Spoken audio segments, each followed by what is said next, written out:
What's up, everybody? I hope you had a great weekend. Just before we get into the Q&A, I just want to say a big thank you to everybody who responded to Friday's video, which was the Max Verstappen video. If you haven't watched it yet, go check it out. It's quite amusing. Well, I hope you found it amusing. It was kind of intended to be a bit cringeworthy, a bit amusing. Lots of people have written to me saying, pointing out that Amsterdam, which is where I was, is perhaps not the most representative place in the Netherlands of your typical Dutch sports fan. So asking people there about Max Verstappen was perhaps not, not representative. I get that. It wasn't supposed to be a serious piece of journalism. It was a bit of fun because I happened to be in Amsterdam anyway. But thank you very much. Loads and loads of comments, loads of response to that, which I always enjoy. So thank you. And thanks again for all the questions that have come in for this week's Ask Elvis, particularly the fact that it's not an F1 weekend. F1 weekends generate loads of questions on their own, obviously, but a real massive response this week. So thank you very much to all of those. I've moved inside, and this may become a more regular feature because outside, where I normally do them, is bloody freezing and wet. So we might find that lots of these videos are now done in the inside studio. Anyway, loads of questions, as I say. Let's get into them. Roll the sting.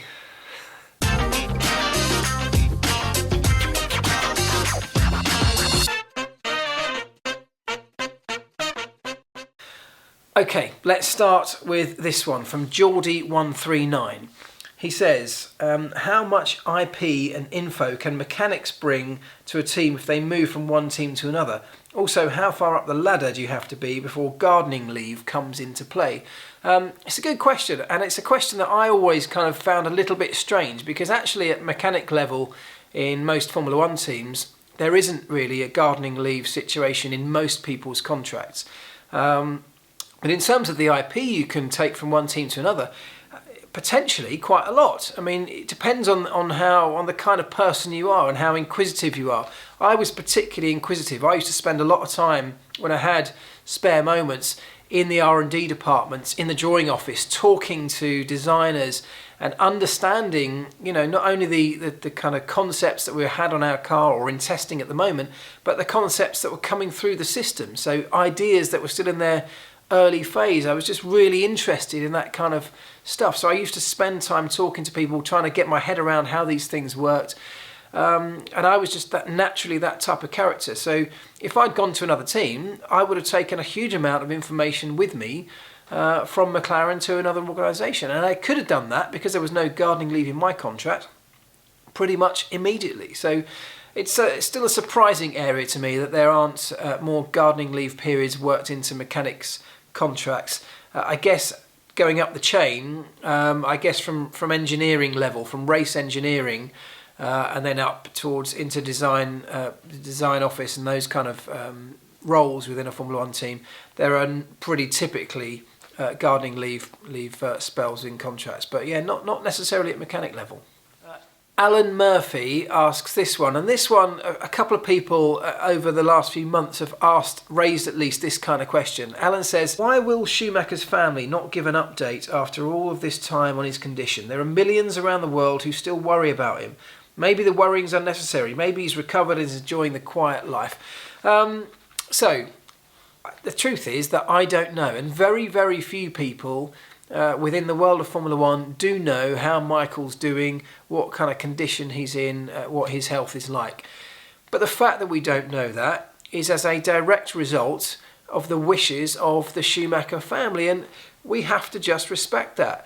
I know there are millions of fans who would love to know how he's doing, love to get an update. We're all kind of inquisitive, we're all kind of curious to know this person we used to know almost everything about on a weekly basis, didn't we? And all of a sudden we got nothing. But you've got to respect the family's wishes, and this could be that it's such a traumatic and difficult time for them that they have taken the decision that they just want to keep it a private family matter, and none of us are in a position to argue with that. So I think we have to leave it there for now until they're ready to give us some update if and when that comes.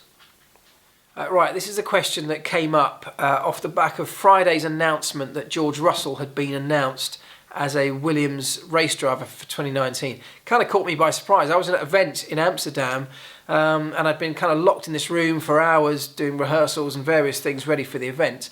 Not really checked my phone. I got to the end of the event and there were some questions being asked at me whilst I was on the stage. One of the questions was, what do you think of George Russell's appointment as a race driver next year? And it caught me out because I hadn't heard it.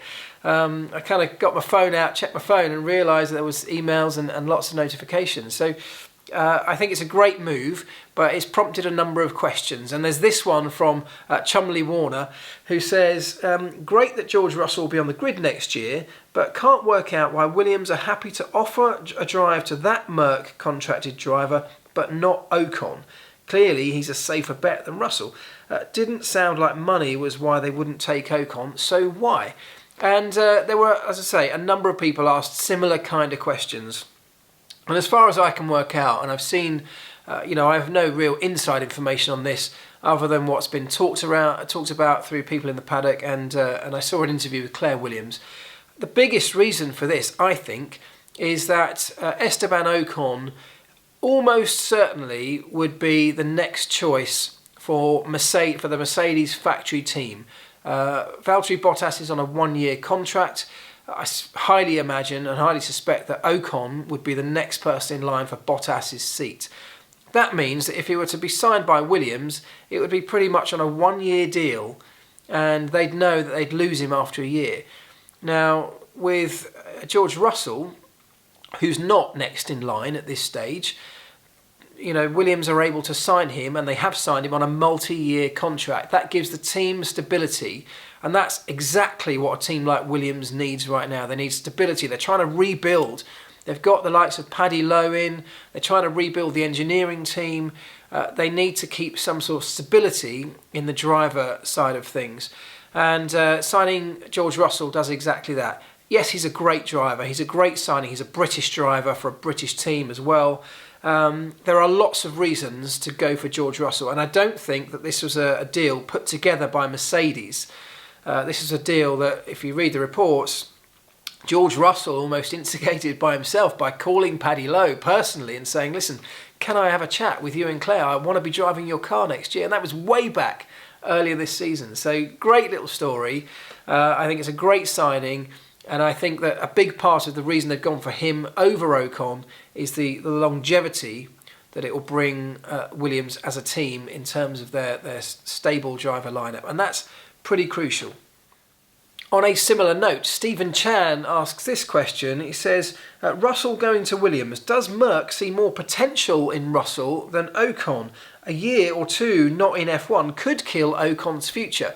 Now, I don't think that this deal has happened at Williams because Mercedes see their future in George Russell. I don't think that for a second. As I said before, I don't think Mercedes were instrumental in making this deal happen.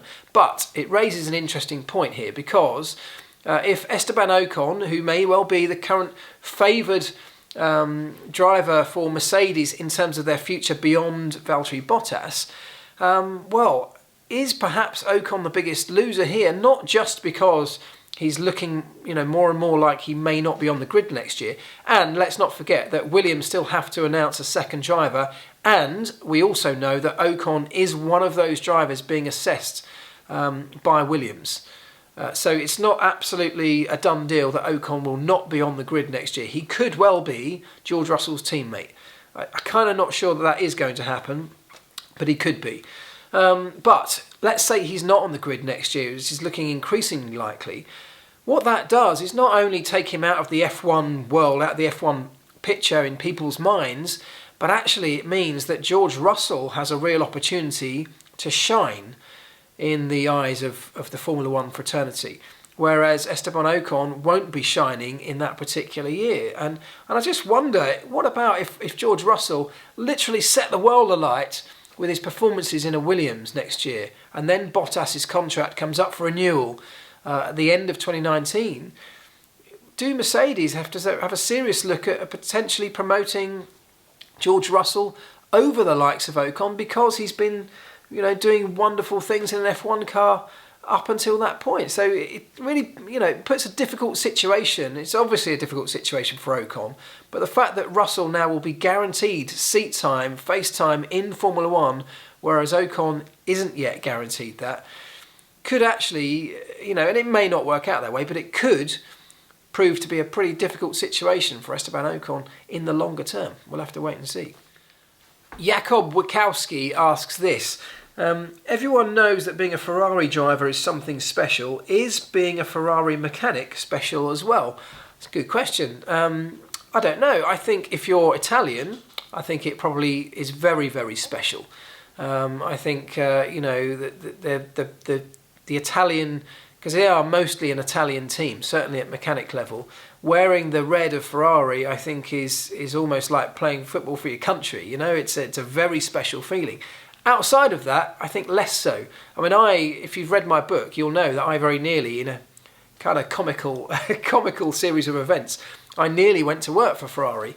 But it wasn't because I had some desperate desire to go and work for Ferrari. It was just that there were a number of other circumstances at play. I don't think it's quite the same. I think if you're a Formula One fan growing up here in the UK, just getting to Formula One would be incredible. There are lots of historic, successful Formula One teams that can make you, very, very proud to pull on their shirt. McLaren was definitely one of those for me. I didn't have a desperate desire to go and live in Italy and to go and work for the great Italian Marc. So I don't think it's quite the same. When you're a driver in Formula One, of course, if you drive for Ferrari, you don't have to up sticks and go and live there. It's not a complete life change for you and your family. It's just that you are now, at that point, you're associated with one of the greatest teams in the sport. So I can see it from the driver's point of view. I don't think it's quite the same as a mechanic. This one from Stefan78 about the new 18-inch rims that we're going to get for 2021 with the new set of regulations. He says, since the rim size will go to 18-inch, brake discs can become larger. Do larger brake discs regenerate more energy? And if yes, what performance advantages can we expect from the teams? And a few people have asked about the larger rims that we're going to go to eventually. To answer this specific question, yes, we'll get larger brake discs inside those larger rims. In terms of regenerating energy, and I'm assuming you're talking about as part of the ERS system, no, they won't, because although we talk about recovering braking energy on a Formula One car, it's not actually the brakes or the brake discs that are recovering that energy. It's the MGUK being used to slow the car down under braking. So actually what we're doing is when the MGUK takes over the slowing down of the car in the braking phase, it actually takes all of the work away, or most of the work away from the rear brakes. And it's the MGUK now being used as a generator to slow the car down. It's a little bit like how a dynamo works when you used to have that dynamo on the back wheel of your bike to power your light. You'd put some resistance through that dynamo, and that resistance would generate energy to light up the rear light. But that resistance also slows your bike down a little bit, makes it a little bit harder to pedal. Not a hugely amount on your bike, of course, but on a Formula One car, the energy that's coming through that MGUK, the resistance it's putting into the rear axle and slowing the car down, is what does the braking instead of the rear brakes. It may be worth going to check out my video that I did on the brake-by-wire system on an F1 car. Perhaps I'll link it at the end if I remember. I always say I'll link it at the end, then I forget. And on a very similar subject, Robert asks this question. He says, with the impending changes in F1 in regard to the wheel size increase, what are the pros and cons of going to an 18-inch wheel? If it's based on the look of the car, I'm going to be pissed. I can see a lot of grip being lost in the corners. Okay, well, the reasons that we are going to an 18-inch rim, I'm really sorry to tell you, are largely because of the look of the car, and also because an 18-inch tyre is going to be far more relevant to whoever the tyre supplier is at that time. So if it's Pirelli, for example, they can be promoting their own core products, their road car products, off the back of developing an 18-inch Formula One tyre that's out there competing at 220 miles an hour and winning Grand Prix and all those kind of things. So from a marketing point of view, it's far, far more beneficial to the tyre supplier. And for the look of the cars, it potentially takes it into the future. It makes the cars look a bit more futuristic, I guess. Debatable, up for argument, that one. But that is the driver behind it.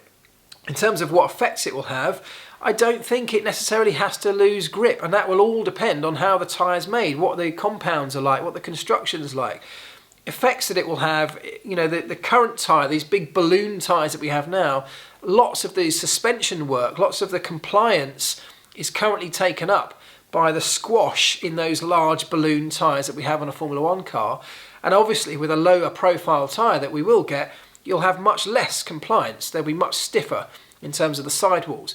But all that means is that the cars themselves, the suspension on the cars has to be redesigned to then accommodate much of that compliance that we will have lost from the tyre. So whereas now we have a very stiff suspension set up with minimal movement, we'll have more movement and a softer, or potentially a softer, suspension setup on those cars at that point, because less of it's coming from the tyre. So it's about moving the problem.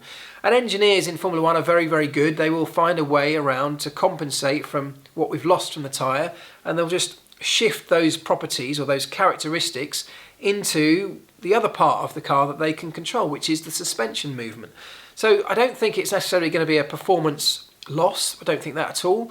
But there are a number of factors we don't yet know about, and the biggest of those will be the design and the composition, the compound of the tyre itself, because so much performance will come from that. So don't be alarmed that 18-inch tyres and rims are suddenly going to mean we're going to have slower, less grippy cars, because it's not as straightforward as that. He says, this is a good one. Hallion Gaming asks, Mark, here's a question for you. If you could drive any F1 car from any era, which car would it be and why? And for me, it would be the active suspension Williams, just because it's awesome. I mean, I would love to be able to drive a car that's got so many gizmos and toys on it that allows you to push through corners so fast, so quickly. I just think what an experience that must have been for those drivers. Of course, they weren't around for very long, were they? But I would love to experience that. I mean, ultimately, I'd love to drive any Formula One car. Having worked in the sport for so long, one of the things, you know, people always ask me, do you ever get to drive the cars? Never had a chance to drive a Formula One car, and it would be amazing. But yeah, that would be a great opportunity. Right, let's wrap it up with this one from Dingus Pritzer, who says, why do they limit the amount of engine cylinders and the angle to a 90-degree V6? Why not just say make it a 1.6 litre engine and let the teams decide everything else? It would be great to bring some variation to the field. Okay, so on one hand, I utterly agree with you. I would love, to see tech regs opened up in some areas and just let the teams go for it. But the point is, with today's marginal gains type philosophy, with the attention to detail that Formula One teams apply to everything, very, very quickly you would end up with every single manufacturer running exactly the same type of engine, because one would end up being better than all the rest. So actually all you're doing is opening up a huge amount of expense to the manufacturers, because they've got to go through this wide range of R&D and testing and development to eventually all kind of arrive at the same point.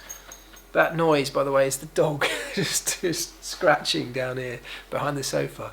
I think things now are so meticulously tested through CFD that actually, if there's a good option, if there's a best option, which there always is, everybody will arrive, will kind of convene at the same point. So I don't think, I'd love to see it, I'd love to see the variation. I just can't see that it's something that's going to be beneficial to our sport in the long run. Right, that has to be it. Thank you once again for all the questions. I think that was quite a good one. I enjoyed the nice variation of questions on that. And one more thing I just thought of, with the Ocon and George Russell situation, somebody, and again I forgot, I don't know where the question came from, but somebody reminded me of this the other day. Someone said, would Mercedes have signed Valtteri Bottas on an extension, 1-year extension, had they known the situation that Ocon would have found himself in after the whole Force India takeover? Would they have probably taken Ocon? 100%. 100%. I firmly believe they would have put Ocon in the car alongside Lewis Hamilton next year if that situation had presented itself earlier before the Bottas negotiations. Not because they don't rate Bottas, I think they do, but I suspect the future for Mercedes, lies with a younger driver, and I think somebody like Ocon, who's part of their stable, I think they rate very highly, and I think he would have 100% been in that car. Anyway, just wanted to cram that one in at the end. Right, thank you very much again. Appreciate them all. I hope you've enjoyed the video. If you have, give it a thumbs up. Please do subscribe to the channel by clicking that little thing down there and hit the bell, because then you'll get a notification whenever I upload another one. Share it around. Please tell your mates about this. We'll trying to grow it, so please do spread the word. And I'll see you tomorrow.